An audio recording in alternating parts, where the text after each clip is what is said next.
Une seule et même carte pour le train, le tram, le bus ou le métro, c'est la nouvelle idée du Conseil régional. En juin, le titre de transport Passe-Passe fera son arrivée, permettant aux usagers d'enchaîner les déplacements avec différents moyens de transport en commun. Plus de compostage, désormais les utilisateurs de la Passe-Passe n'auront plus qu'à biper. Plus d'explications avec le vice-président du Conseil régional en charge des transports. Il répond aux questions de Loïc Blondel et Clément Carillon. Ici, le modèle qui est présenté, c'est le modèle de carte tel qu'il sera remis à l'usager du TER. Mais il peut inscrire dessus l'offre complémentaire. Par exemple, quelqu'un qui va de Lens à Villeneuve-d'Ascq peut très bien avoir dessus son abonnement qui lui permet de prendre le bus jusqu'à la gare de Lens, puis le train de Lens à Lille, puis le métro de Lille à Villeneuve-d'Ascq. Un mois après la fin de la trêve hivernale, nous nous sommes intéressés au sort des propriétaires dont le logement est occupé par un locataire qui ne paie pas le loyer. En 2006, Isabelle et Philippe achètent une petite maison à Lesquin lorsqu'ils décident de louer. Après 6 mois de location, les occupants de la maison cessent de payer leur loyer.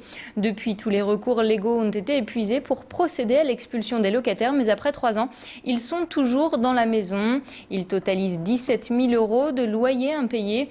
Une situation économique et psychologique est difficile à vivre pour les propriétaires. Pierre Beauvillain a recueilli le témoignage d'Isabelle. Je vous propose de l'écouter. Rien ne se passe, c'est-à-dire que mon huissier ne peut pas intervenir dans la maison pour faire partir ces personnes qui sont maintenant comme des squatteurs chez moi. Ils n'ont ni droit ni bail, puisque le bail a été annulé avec la procédure, la réponse donc, du tribunal qui nous accordait leur expulsion. Donc voilà, ça reste, le dossier reste comme il est, quoi. Et un numéro de téléphone gratuit est en place pour les locataires ou les propriétaires afin de mieux prévenir les expulsions liées aux situations d'impayés. Il s'agit du 0805 160 075. L'énergie nucléaire fait débat. Hier soir à Helem, le député Yves Cochet, Éric Quiquet et Emmanuel Co étaient réunis pour évoquer l'avenir sans le nucléaire. Un débat organisé par Europe Écologie Les Verts. Après la catastrophe de la centrale de Fukushima au Japon, la pertinence de l'énergie nucléaire est évidemment remise en cause. Pierre Beauvillain a participé à cette réunion. Il a notamment rencontré le député écologiste Yves Cochet. Pour lui, les avis sont partagés sur l'idée de sortir du nucléaire. Écoutez-le. Un débat donc, au sein de la société, de nouveau.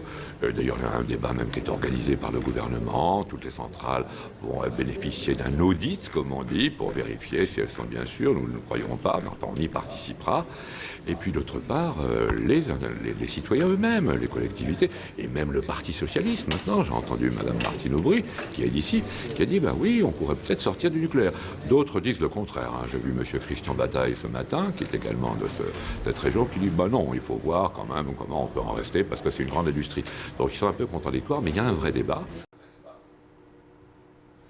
À partir de samedi, à Marc-en-Barœul, toute personne qui promène son chien doit être en possession d'un sac pour ramasser ses déséjections. Faute de quoi, il lui en coûtera jusqu'à 38 € d'amende. Même punition si le propriétaire d'un chien est surpris en flagrant délit en train de le faire déféquer sur la voie publique. 2 réunions ont eu lieu pour prévenir les Marquois. Dès samedi, la police municipale sera donc prête à verbaliser. La mesure semble plutôt bien accueillie par les habitants de la commune. Écoutez ces réactions recueillies par Baptiste Blic. Qu'il y ait des petits-enfants, marcher sur des crottes de chiens, c'est très désagréable. Ceux qui sont propriétaires d'animaux doivent respecter les autres et doivent savoir à quoi ils s'engagent dans la vie. C'est ça l'environnement, c'est protéger, ramasser et aussi apprendre à leurs enfants à ne pas jeter un papier à terre.